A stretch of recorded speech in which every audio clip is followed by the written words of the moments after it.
is Diego Alfonso, and I'm your host with the Florida Aviation Network.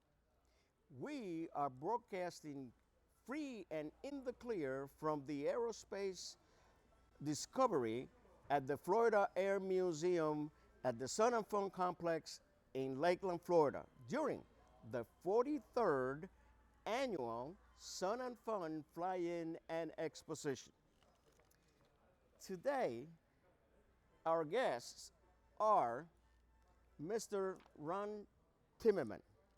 Mr. Timmerman is the winner of the Larry Enlow CFI of the Year Award. We also have Mr. Mark Ducorsky, who is the Fast Team Safety Representative of the Year. And last but not least, Mr. Eric Mengelson, who is the maintenance technician who's been awarded the Maintenance Technician of the Year Award. Folks, welcome to the show. Thank you.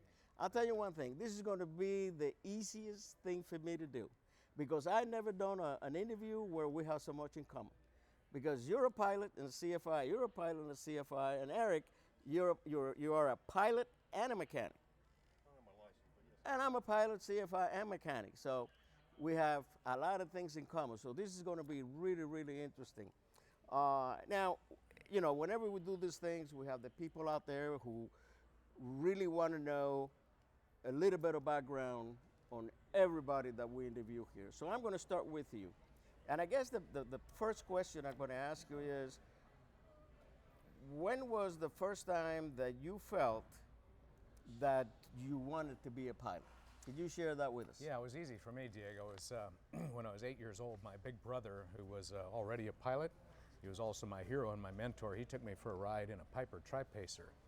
And I thoroughly enjoyed it. And I remember at the end of that ride, I was standing on the ramp. I turned around and I looked at that beautiful Piper product, and I vowed to myself that I would one day conquer the skies in such a contraption. So I finally realized my dream, and a few years later. Great. Mark, how about you? When was the first time that spark took place and said, Mark, you're going to be a pilot? After I went to Camp Solo in Bangor, Maine. Okay. And how did that come about? What did you do after that? That came about because my parents used to send me to summer camp every year. I never wanted to go to summer camp every year. And a friend of my parents sent me a advertisement about Camp Solo. I had really no interest in flying at all. I just saw what the price was. And I told my parents, if you want me to go to summer camp this year, I want to go to this camp. Hoping and thinking that they would never send me. But they did, and then I loved it and decided to make a career out of it, and that Great. was that. And you know, almost everybody have some sort of I'd say, a distinct spark, you know, something that tells you, hey, this is what I really want to do when I grow up, sort of, you know, sort of thing. So, Eric, I'm going to ask you the same thing. You are a mechanic, actually a maintenance technician, and what made you decide that you wanted to follow that route? Well, when I was 7 years old, my father had a friend that had a Piper Cherokee. And in 1969, we hopped in that airplane for the first time, and my brother and I were both hooked. So that's what got us into aviation, and we just started going the directions we needed to go. Now, you mentioned before that you became a pilot prior to becoming a mechanic.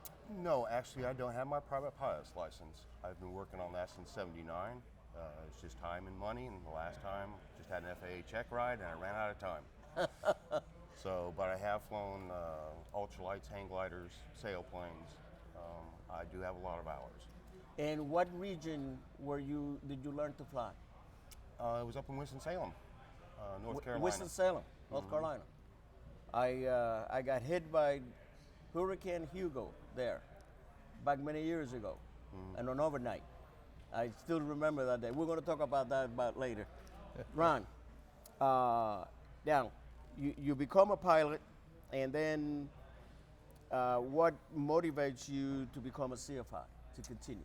Yeah, so my motivation to become a CFI was my wife Barbara, who early in our marriage she said, you know, I think I'd like to learn how to fly, which surprised me and pleased me. And then she followed that by saying, and I'd like you to teach me how to fly. So there was my inspiration, and I had no more excuses not to finish my CFI training, and so I did that quickly. And we did start her training, weren't able to complete it, but she's still a very qualified and competent student pilot, and one day maybe. There you go. And you're still married? Yes, we are. Then you must have been a good CFI. We had this agreement when we started that if ever during the training that the marriage came into question, she was going to get a different flight instructor and we were going to preserve the marriage. Well, I had a similar situation with my wife because I was reporting the traffic. Now, this go back to the late 60s, early 70s. There was a company called Shadow Traffic that what we did is we flew an airplane and we reported the traffic to a station, and that station in turn sold that information to the radio stations. So that's how this thing got started. Okay. But you know, I had to be airborne at 6 in the morning, and I wanted to teach my wife how to fly. But the winter came, and those mornings were a little bit too cold for her, and she changed her mind. So you got more solo flying. Yeah, than that, but huh? we're still married. That's good too. You know, and that's a good thing. Hey, Mark, Yes, sir. what motivated you to on the road to CFI? I just felt that it would be a good learning experience for me, and I thought that I would be able to help others become airmen with a lot of airmanship. And I thought that the best thing that I could do to help continue the growth of general aviation was to make myself available to teach, and that I thought I could have the greatest impact on future pilots if I did something like that. Okay. Eric, on the maintenance side of the industry, what line of maintenance is your stronghold? General aviation, Cessnas, Beechcraft, Piper, Cirrus, most general aviation, some Right. citations also, King Airs, and from annuals all the way down to basic maintenance. And you're based around this region here? We're actually based in Northwest Florida, Defini X Springs, Florida, which is in between Panama City and Pensacola, and north of Destin. And That's a long way from here. a little bit, 7 hours. And I know. Driving. But we've had that shop open there for 7 years. And you've been now a maintenance technician for how long? Since, I want to say 89. Oh, Had my airframe license. been around. And was hired by Miracle Strip Aviation in Destin, Florida. And I was with that company for over 21 years and worked my way up to director of maintenance. Perfect. One of the things that, one of the reasons I have my A&P, remember I said through the A&P is how I became a pilot, but I really didn't get my A&P prior to my pilot license. I started to work, and I did my A&P based on experience. You know, back in the day, you know, you needed like I think 36 months, and so anyway, I become a pilot before, and I met all the requirements to be an A&P, but never took the test. So a friend of mine gets hired with a company that were flying at G1, and they needed a co-pilot. So he calls me. He says, "I got a job for you," and then he says the only requirement is you got to be a mechanic on the right seat. Because, you know, back in the day, they wanted somebody that you needed to change some bulbs or brakes or whatever, that you could do it right there, and the plane was never grounded. But I said, I'm a mechanic. He says, "What do you mean? You've been working as a mechanic for the past 6-7 years. But I don't have my ticket." So the Paul, which was the foreman of the shop, when I left, he gave me a letter. He said, because I told him, "Paul, I don't need a letter. I'm not going to be." He says, "You take this letter and put it away. You earned this." So I looked for that letter, and then I went to South Carolina King School. Remember, not the King School of today, but Yeah. the other King School. And in the weekend, I got my A&P and I got that job. So we're kind of reversed a little bit. So now, Ron, on the as flight instructor, is there anything that you see in teaching today that you feel can be improved? Any areas that you feel are generally weak in the system? So we can always withstand improvement in safety, and that's paramount in everything that I teach with clients with whom I fly. It's generally folks that I work with in Beechcraft, Bonanza, and Barron airplanes, so they're already skilled and accomplished pilots flying very sophisticated equipment. But I like to stress, excuse me, I like to stress safety aspects as the underlying thing in everything we do and all the maneuvers that we accomplish and the like. If we do it safely, we're going to be much improved. And if we also are having fun while we're doing it, the training, it is much more meaningful and long-lasting. So those are areas that I say that we could improve on, but certainly it's worth considering in every flight that I go on. Perfect. Mark, what would you say is, looking at the safety side of the house, that you will implement or try to change in flight training? Is there anything in particular?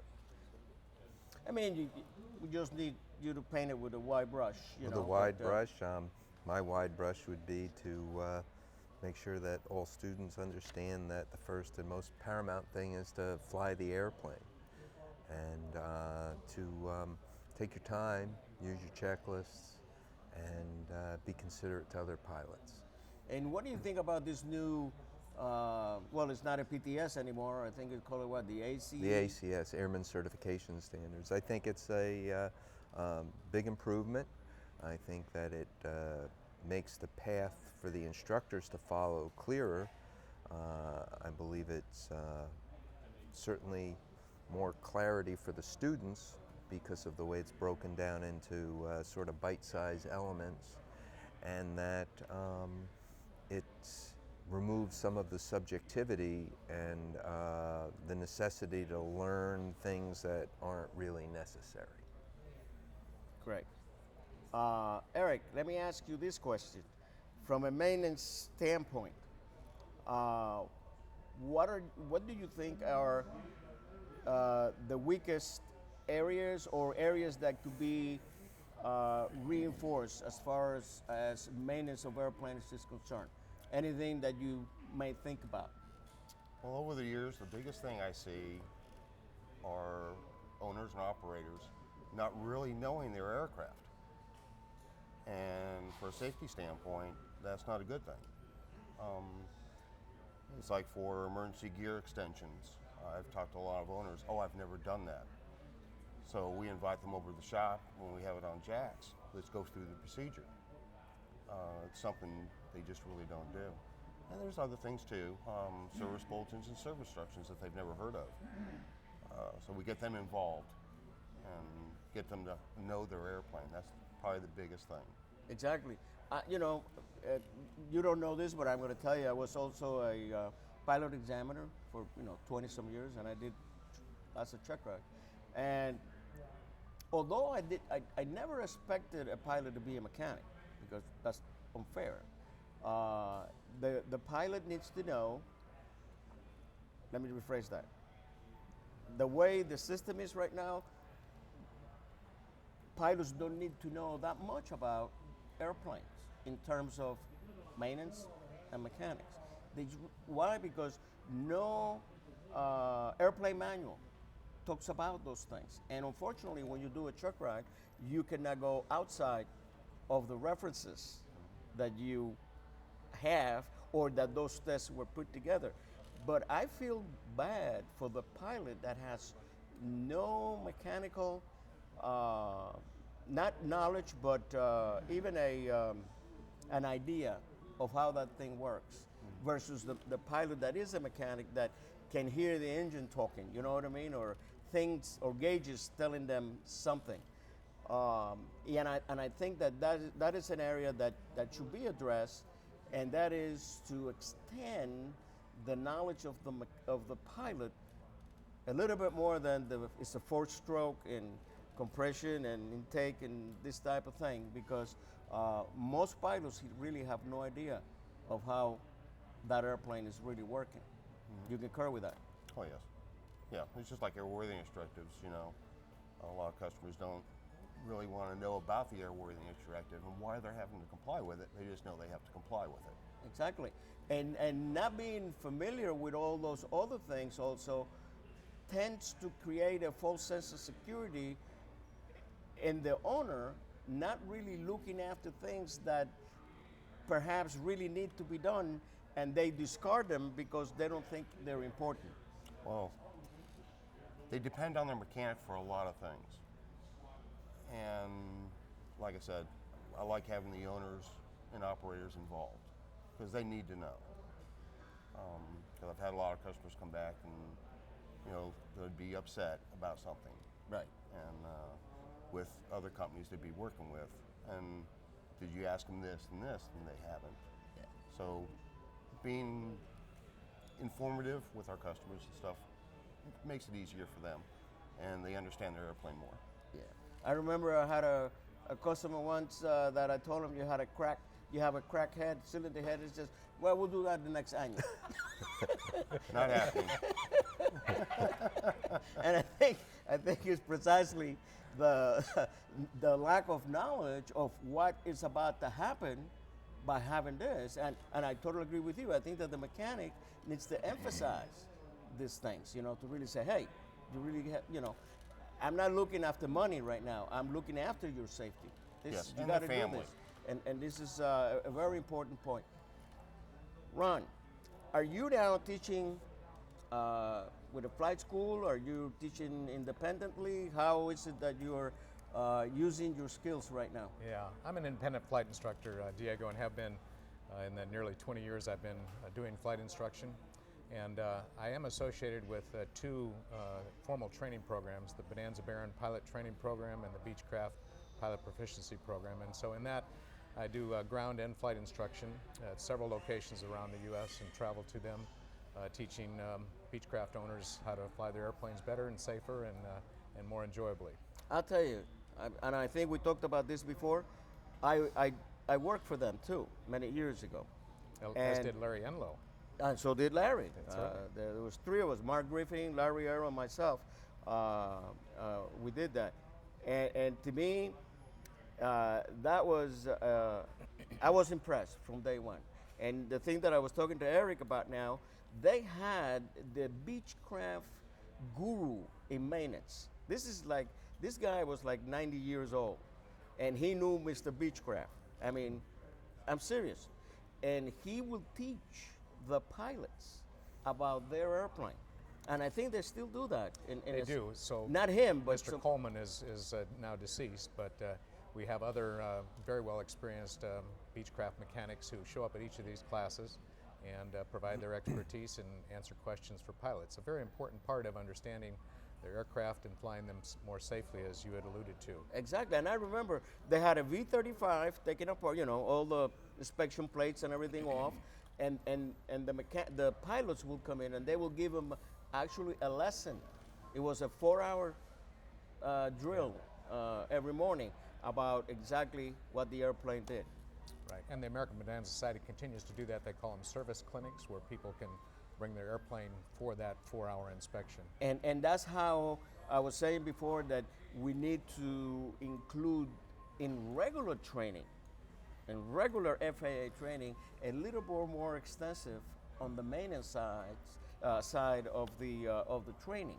And we have that available to us now. There are a number of schools where pilots can attend to learn more about their aircraft, the engine, the operation of the airplane, and the airframe. And then, of course, there are wing seminars available in many places, as well as online training programs where pilots can learn more about their airplane. And that's something that I've pursued ever since being a pilot, learning and understanding more about the aircraft I fly. To me, it's paramount. It is. Because you can identify engines don't just quit. Engines tell you they're going to quit.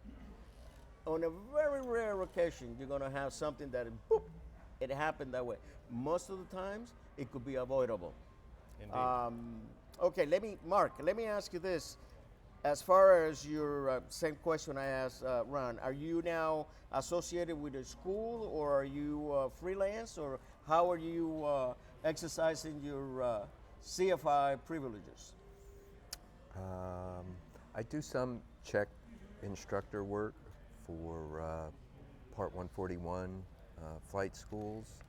I'm not doing as much instruction as I have in the past because I was appointed to be an examiner, so I'm doing a lot more of that, and it's definitely cutting into the flight instruction. Now I'm going to ask you a question. I don't want to put you in the spot. You know the feds are listening. Are they? You know, but as far as the fast team goes, what is it that you think, in general, going wide brushes, of the fast team?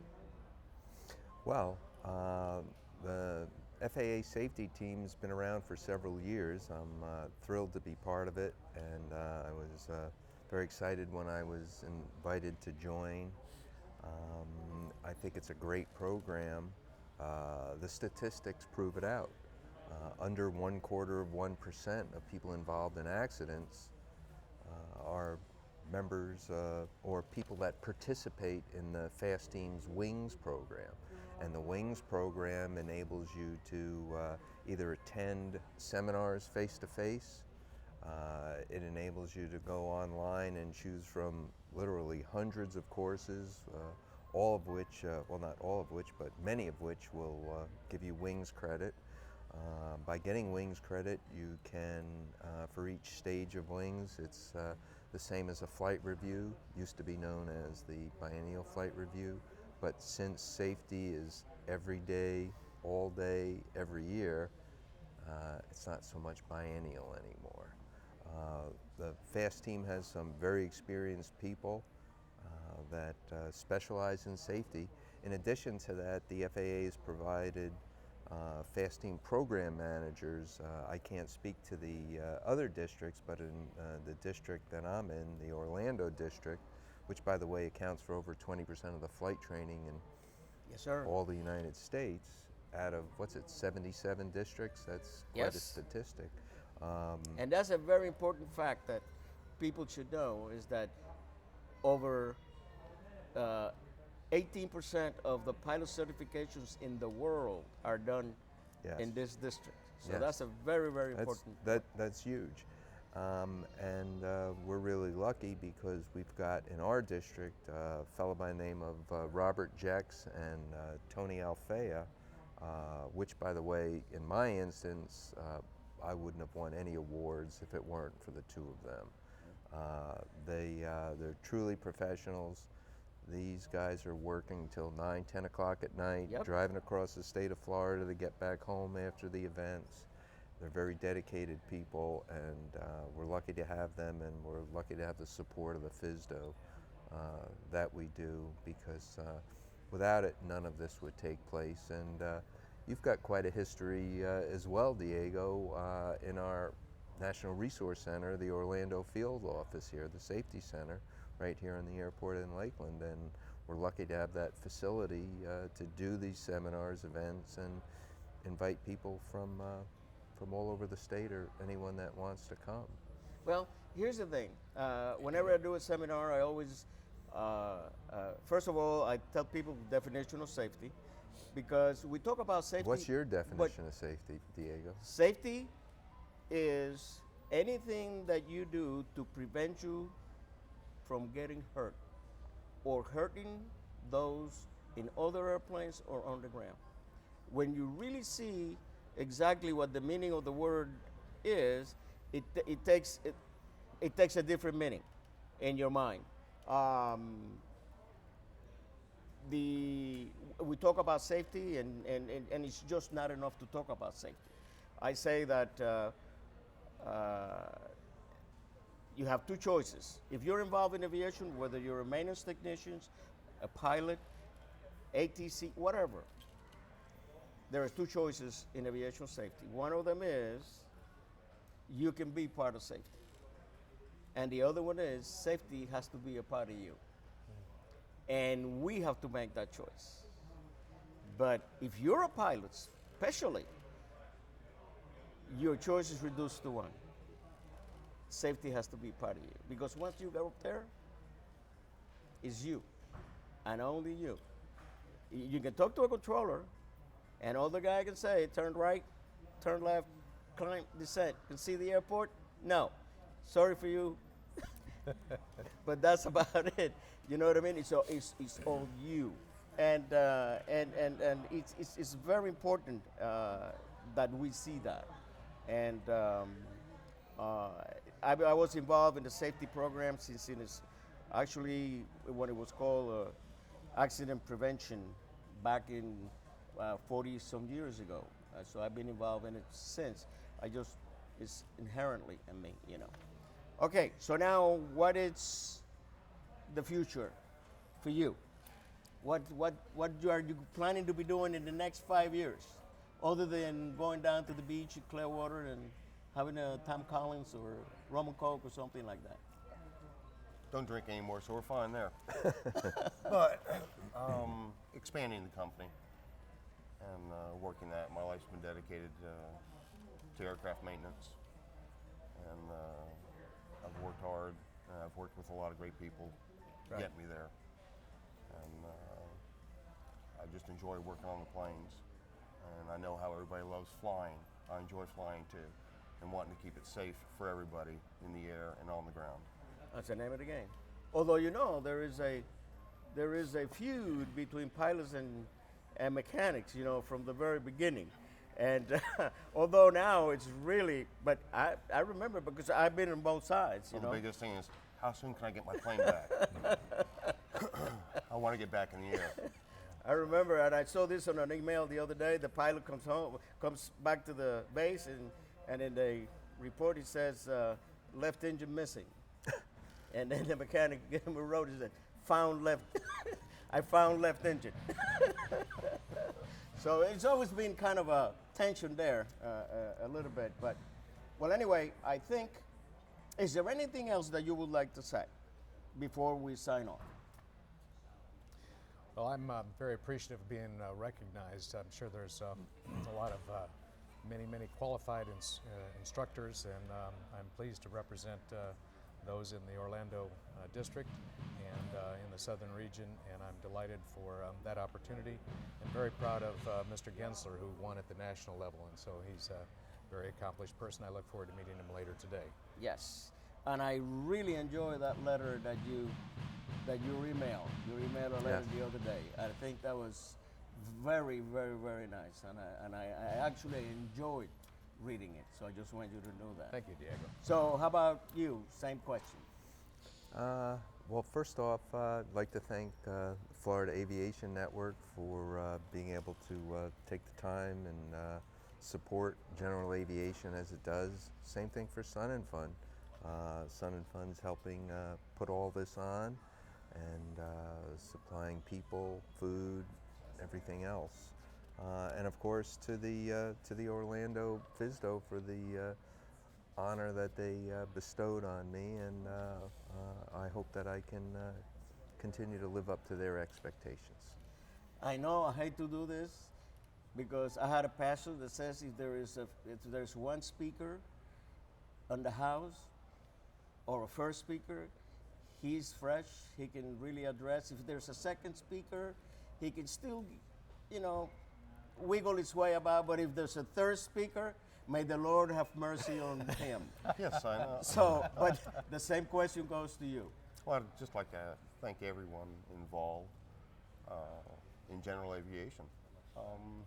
It's an exciting field to be in, and I thank our Birmingham FSDO for this opportunity and their work, and my customers that had chose me for this award. And Bill Caslin and Chuck Ebeke, Danny Cherry, thank you very much. And thank you, my wife Tracy, for your patience. Okay. All right. Well, it seems like we're coming to the end of it. And I tell you guys, my congratulations to the three of you. Thank Wish you you, a lot of Diego. luck. Thank you. And for you out there in cyberspace, this is Diego Alfonso signing off with the Florida Aviation Network.